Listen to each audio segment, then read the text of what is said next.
Hello, welcome to this video. This is 6-1, and in this video we're going to talk about accumulation, Riemann sums, and the definite integral in calculus. This is our introduction and entry point into the world of integrals for calculus and anti-differentiation.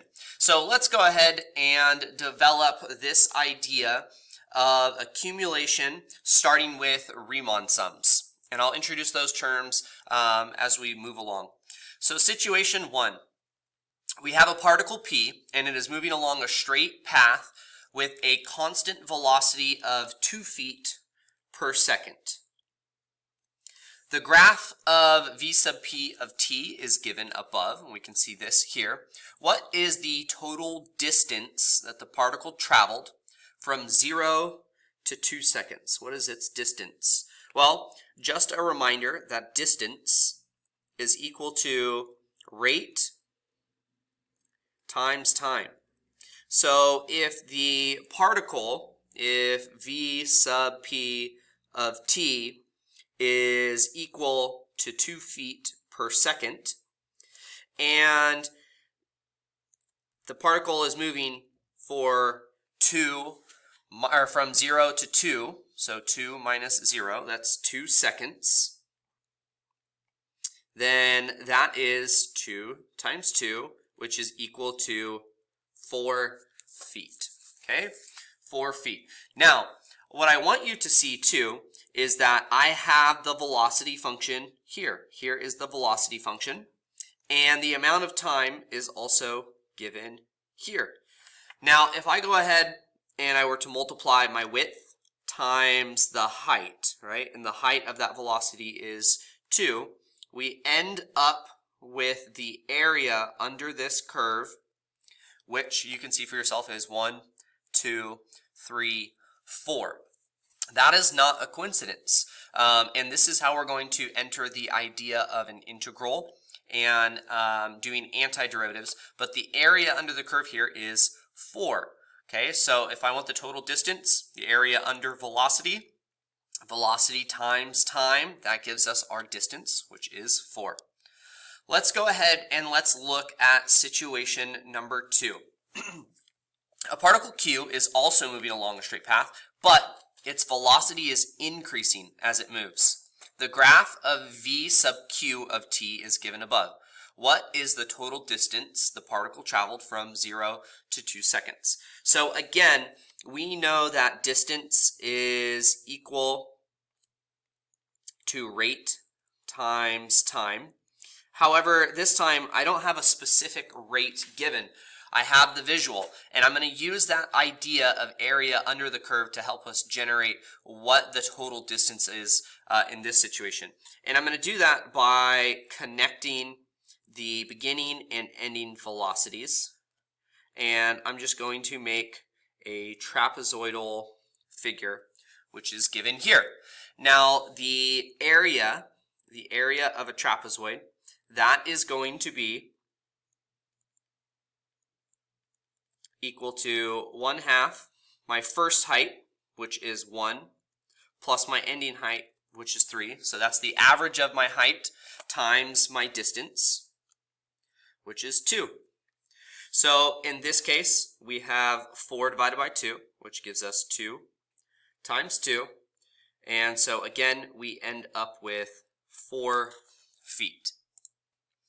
All right, and again, if you go ahead and look at this, and if you look at the area under the curve, here I have 1, 2, here I have 3, if I count that little bit right here, that's over, and then I have a half here and a half here.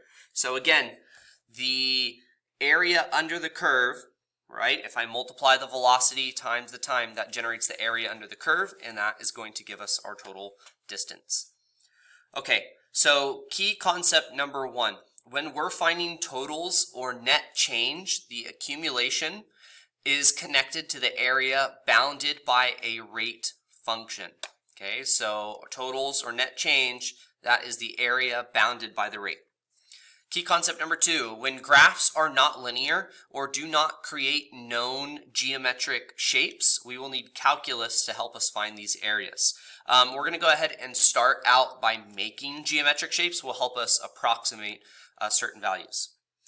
But what happens when we have to approximate and it's not a good approximation? We could see in example number 2 that I had my total distance was more than what it was actually. So what we're going to go ahead and do is we are going to re-examine what we did in situation 2, except this time we're going to kind of change the prompt. So a particle Q is moving along a straight path, but its velocity is increasing as it moves. A portion of the graph v sub q of t is given above, where v sub q of t is equal to 0.5 x squared plus 1. What is the total distance the particle traveled from 0 to 2 seconds? So again, one thing that we're going to go ahead and do is I am going to make geometric regions with this graph, which is given here. And this time I'm going to make 2 trapezoids. So I'll make 2 trapezoids. And when you say that, that's a better approximation than just connecting my starting point to my ending point. So I'm going to go ahead and make 2 trapezoids. So I'm going to say, okay, the total distance is approximately, okay, and I'm going to calculate the area here. So the average of the velocity height here. So I had 1/2 times 1 plus 1/2 times this point. If I wanted to approximate this, notice the t value is 1, and v sub q of 1 is equal to 0.5 times 1 plus 1. So that's going to be 1.5, okay, times the distance here, which is 1. So there's my height, here is my width. Okay, so that's my first rectangle, which is, or my first trapezoid, which is here. And then I'm going to add my second trapezoid, which is here. Add my second trapezoid. Okay, so that's 1/2 times my first height, we already know is 1.5, plus my ending height, which we know is 3, again, times the width. How much time is passing in this region. So that would be 1, okay? And we get 2.5 over 2 plus, what do we get, 4.5 over 2. Okay, so this gives us 1.25 plus 2.25, which is equal to 3.5 feet. Okay, so I went ahead and I showed you there with trapezoids. Now, one thing that we can also do too is we can use rectangles. And what I'm going to go ahead and do here, I'm not going to use just 1 or 2 rectangles. I'm going to use 4 rectangles. And I'm going to go ahead and draw them here. So you can draw these with me. And what I'm just doing is I'm breaking it up into 4 sections, and I'm going to use the height of the function at the left endpoint. So I'll go from 1 to 1.5, and I'm using that height at 1. Here we go. And then the height at 1.5 to 2. And I have these rectangles. So notice I could go ahead and I could calculate the height of these functions, or sorry, of these rectangles, and that would give me the area under the curve in order to approximate the total distance. And use purple here for this one. So notice in the last one, and if I was to just go ahead and kind of redraw, let me redraw this from this point to this point and then up here. In orange, that trapezoid which we calculated, that was kind of an overestimate. I calculated over a little bit over the value. And then if I was to use these rectangles here, these 4 rectangles, notice how I have some gaps here. That's kind of underestimating what that total distance is. So generally with these approaches, you may have, if you have a smooth curve, you're going to have an over or an under approximation. And we'll talk more about that coming up in the lesson. Okay, key concept number 3. Although there are many possible techniques to approximate area under the curve, we will use the 2 that we just talked about. We will use rectangles, which is called Riemann sum. So please highlight that word, a Riemann sum. That is just the area of rectangles, which are approximating a curve. Or we will use trapezoids. And I have already kind of demonstrated the trapezoid method twice here. Now this video, we're going to go forward, we're going to focus specifically on rectangles or Riemann sums. Now there are 2 things that we have to go ahead and decide in advance. How many rectangles will be used, and from that, that's going to determine the width. So how many rectangles are we using?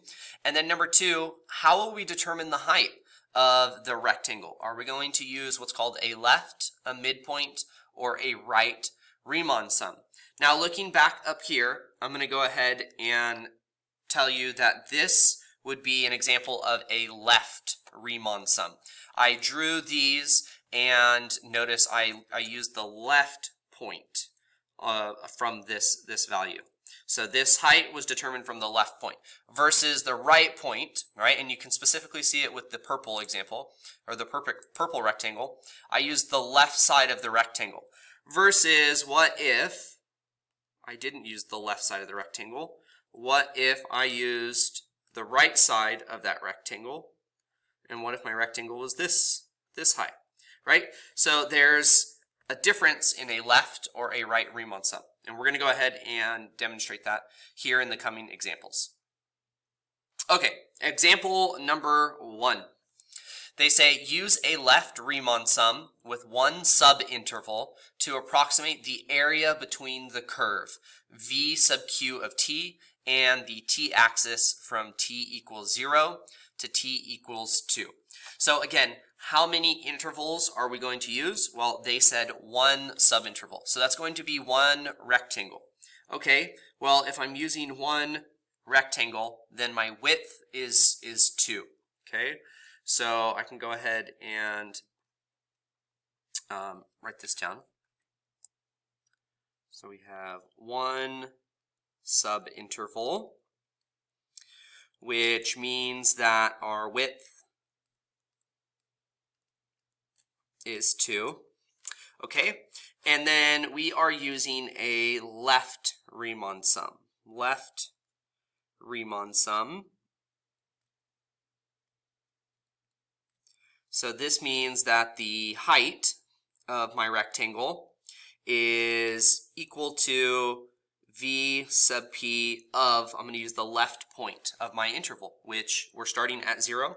So it's going to be the velocity at 0, which is 1. Okay, so I can go ahead first. What's really helpful with these problems, if you do have a graph, is to draw a picture. So notice my height is 0. I'm going to use the point on the left. It's a left Riemann sum, and that's going to be the height of my rectangle that I'm using to approximate this. So right there is the area, and then that's going to be our answer. Okay, so total distance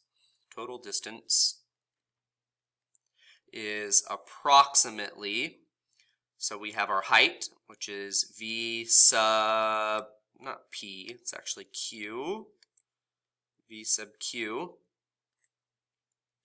of 0 times the width, or the time, so 2 minus 0. Okay, so this gives us 1 times 2, which equals 2. And I believe this one would be, well, they don't give us units, so 2.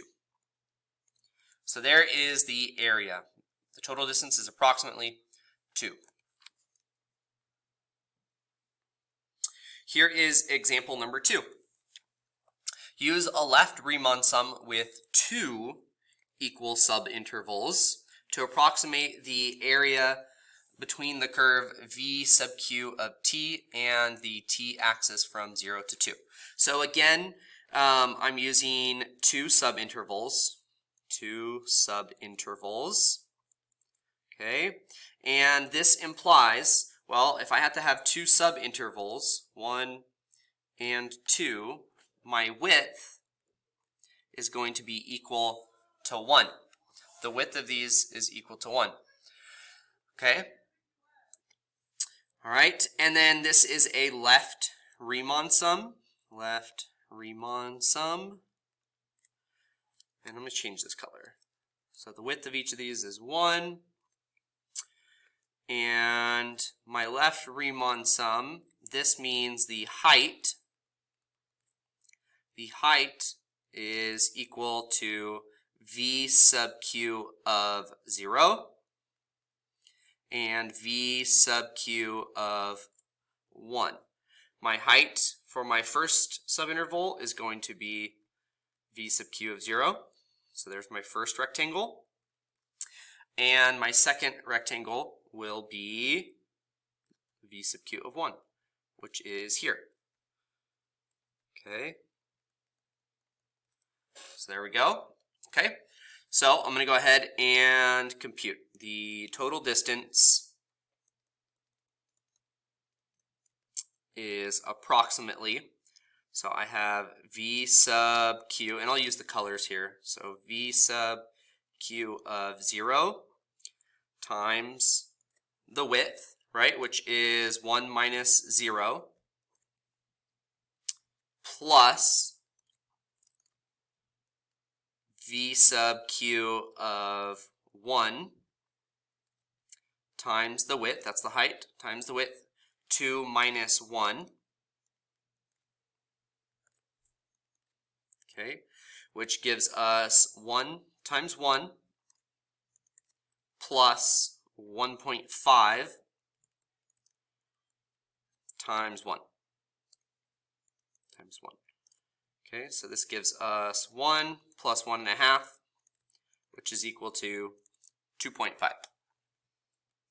Okay, so those examples, all of those were examples of left Riemann sums. Now I'm going to go ahead and example number 3, we're going to use a right Riemann sum with two equal subintervals to approximate the area between the curve v sub q of t and the t-axis from t equals 0 to t equals 2.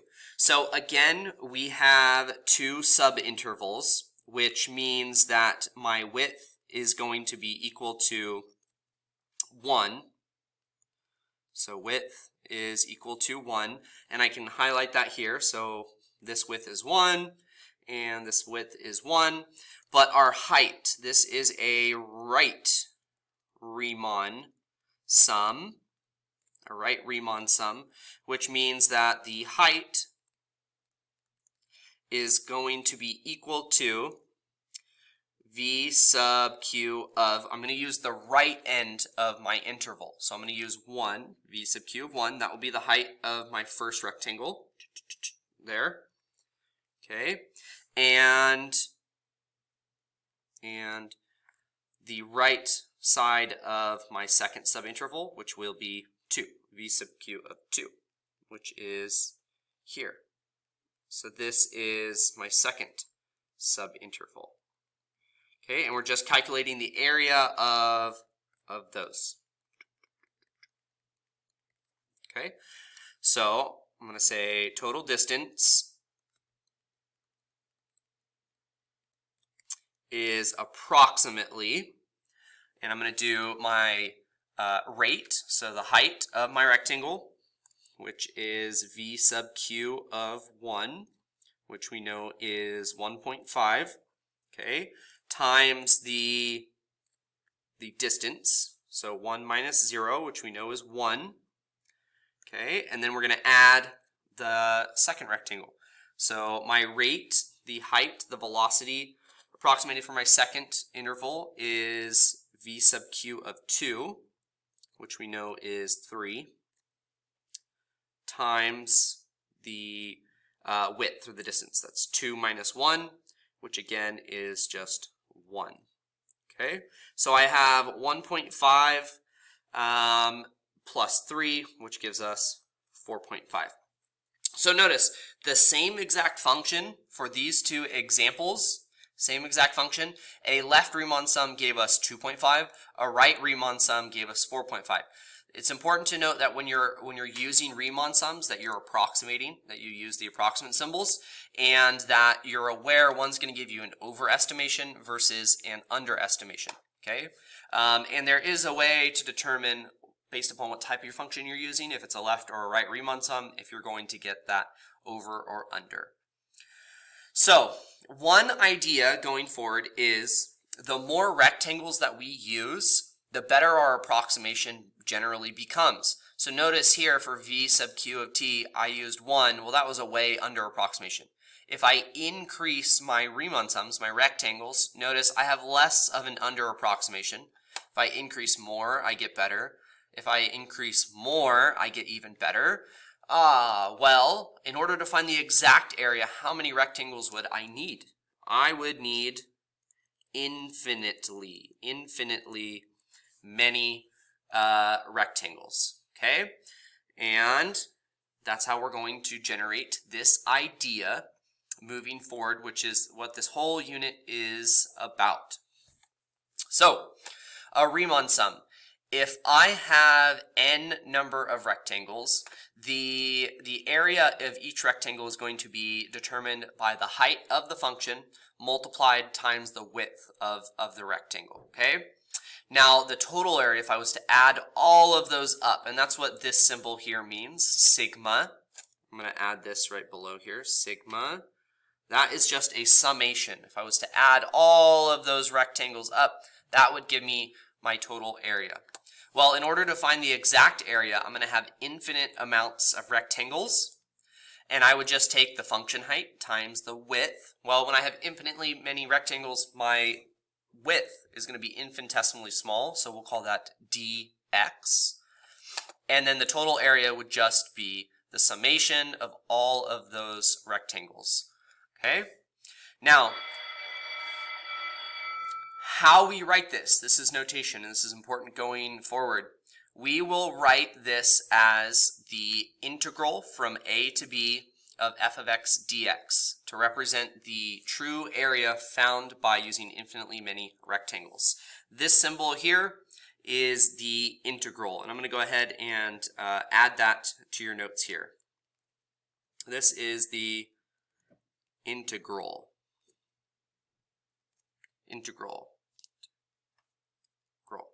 Okay, and it's just an elongated s. Okay, you've seen this before on examples of cellos and other symbols like that. Okay, so that is our integral. Now you will notice the a on an integral will have a value down here. This just indicates where we are going to start integrating from or going to start taking the area from. And then the b value at the top, this is where we end. So this would be the end of the area where we are integrating. Now, AP tip, always remember that the integral from a to b of f of x dx is an accumulator. You're adding up the areas of rectangles. So let's go ahead and look at example number 4. This will be the last thing that we'll do in this video. We want to write an expression to represent the area that is shaded in the area in the figure above. So our area, this is equal to, I'm going to add up, I'm going to accumulate all of these infinite amounts of rectangles in this area. I'm starting at 2. So 2 is my starting. I'm ending at x. So it's from 2 to x of my function, or the function, the height of the rectangles is going to be h of x, and they're going to be infinitesimally small with respect to x, so the width is going to be dx. All right, that is going to do it for this video. We will have a second part where we go over Riemann sums, in the next video. So be sure to check that out. Go ahead and like and subscribe. I'll catch you guys in the next video. See ya.